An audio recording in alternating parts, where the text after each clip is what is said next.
Well, Alfred Molina, we enjoyed watching you on Feud on FX. You had an all-star cast to work with. What was it like working with all of those people on that particular show? Well, it was fantastic, as you can imagine. You know, it was a wonderful, wonderful group of actors, fantastic directors, great writing.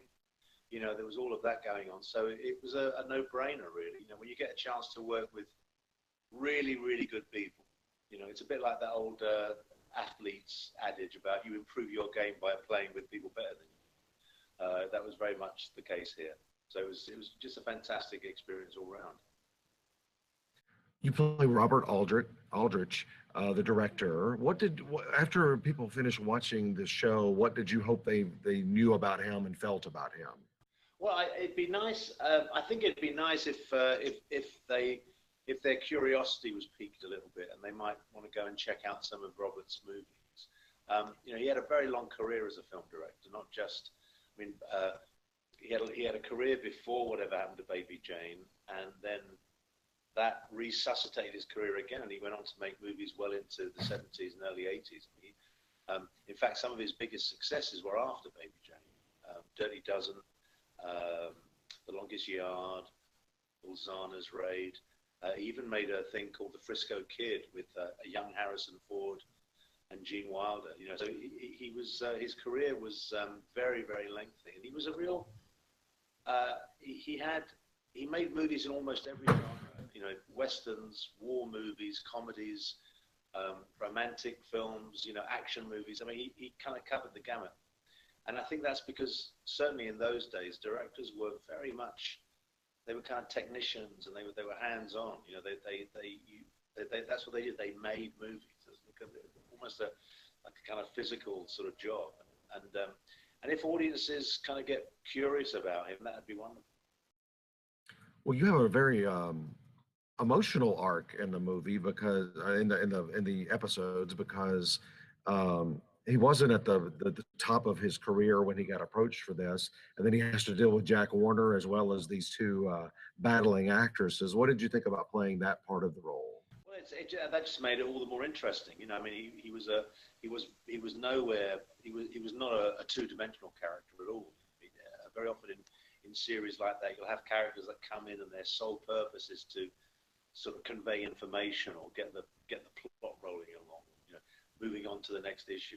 You know, whereas Robert was very much at the heart of the story, and he was a complicated man, and as were all the characters. You know, the best drama comes from those moments in life when characters contradict or you know, contradict themselves or behave against type. You know, that's as in real life. You know, the most interesting moments are when we're kind of, you know, we're not doing what's expected of us. You know, and I think that was very much the nature of the writing and the directing. We wanted to explore all those moments between the characters. You know, and they stood up to it because they were complicated, complex people. I want to ask you about a few of the people in the project that you got to work with regularly. Let's talk about Jessica Lange. What was she like? She's like wonderful, wonderful, wonderful actress, supremely professional, really gifted. Brings a great, you know, she brought a real kind of class and high level of professionalism to the game. She's a charming person, you know, wonderful to work with and hang out with. You know, she was delightful as they all were. And what about Susan Sarandon? Same thing, same thing. These are all fantastic, wonderful actors. You know, really superb at their job and nice people with it. You had a lot of scenes with Allison Wright, who I interviewed recently. What was your relationship like with her? Exactly the same. These are wonderful people. You know, I can't. I don't know how many times I need to talk to them. These are all wonderful people, really talented. It was a real privilege to be with them. You've worked with Ryan Murphy before on The Normal Heart. You got an Emmy nomination for that. What is it about Ryan? Everybody wants to work with Ryan. Why is that? What does he do that others aren't I doing? think I think talent is the main ingredient. You know, he has an almost sort of protean ability to come up with fantastic stories. But that's only the half of it. You know, almost all of us can come up with at least one good story. It's finding the way to tell that story is where the real skill is. You know, finding the way to distill the impulse and the impetus of the story, and know exactly how to tell it, knowing what to leave out, what to include, what moment will get absolutely to the nub of the story and the heart of it. And that's the skill that writers and directors and editors have, and he has them all, and also he has great taste. He's got great taste in storytelling, and there's an elegance about his work, I think, which is very, very attractive. And I just enjoy. I mean, I really enjoyed working with him on Normal Heart. He has a great sensitivity as a director towards the story, and he's very loyal to his actors. You'll see the same actors coming back time and time again in projects that he does, and I think that's a great testament to him. So he's one of those people that you'd be happy to work with at the drop of a hat. What was a moment or a scene in this 8 hours that you just thoroughly enjoyed? Something that really grabbed you? I enjoyed all of it. There are no real moments that sort of stand out. I mean, the whole thing was it was like a joy to go to work every day. It's often that doesn't always happen. I mean, what I mean is that doesn't happen often. You kind of you get in the car at 6 o'clock in the morning and you're really looking forward to getting to work. That's a bit of a treat, But it was there was nice, some of the scenes with Stanley Tucci were great, and it was a joy to work with him. He and I have been friends for a long time, so it was really nice to get back and work with an old chum. So yeah, it was all good. I want to talk about some of your movies in your career. Well, first of all, you talked about working with so many great people on this one. You've had a lot of SAG Award nominations as part of ensembles, really good ensembles. I think two. I think four. Four? I think four. I didn't know that. Well, that's great. I'll go through them and just give me a quick glimpse of your recollection on each movie. Boogie Nights. Yeah, a lot of fun. That was a surprise. That kind of, I got a call sort of like a week before they was going to shoot, and they said, do you fancy coming in and, sort of playing this part? It's only 3 days work. And I said, yeah, sure. What's it about? And the director got on the phone and just said, well, it's a coked up drug dealer on a shotgun rampage. And I thought, well, I've never done that before. Yeah, why not? So it was kind of, it was a very easy choice to make. I'd seen PT's first film, Hard Eight, so I knew he was a good filmmaker. And so yeah, there was a lot of fun turning up for that. Just popping in for, I think it was literally 3 days. Yeah. And that same director, you got a nomination. The ensemble got a nomination for Magnolia. No, I didn't know that.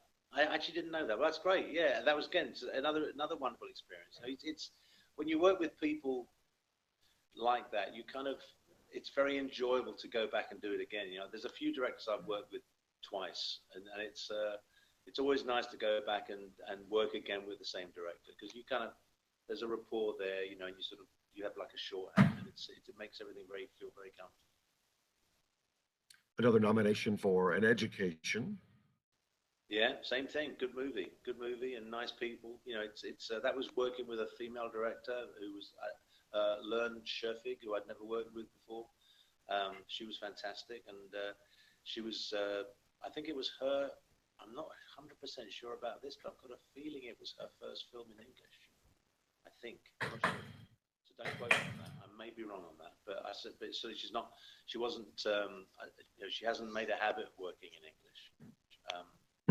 In her first movie in English. And the fourth ensemble nomination was Chocolat. Yeah. I was aware of that one. I remember that one. Yeah, that was wonderful cast. You sort of that was my second movie. No, that was my first movie with Lasse Hallström. And that was a great experience. It's I've been very lucky this way. To sort of work with some nice kind of classy people. And you got an individual nomination at SAG and BAFTA for Frida. Right, yeah, very proud of that. My favorite movie of all time. It might have been your first movie or really close to it. You're not in it long, but Raiders of the Lost Ark. Yeah, that was my first film, very first movie. Yeah, never stepped in front of the camera before that. What was the reaction? Because you definitely make an impact in the first couple of scenes. Yeah, well, I think I'm in the first like 10 minutes of the film, maybe if that, And it's funny because that sequence has nothing to do with the rest of the plot of the movie.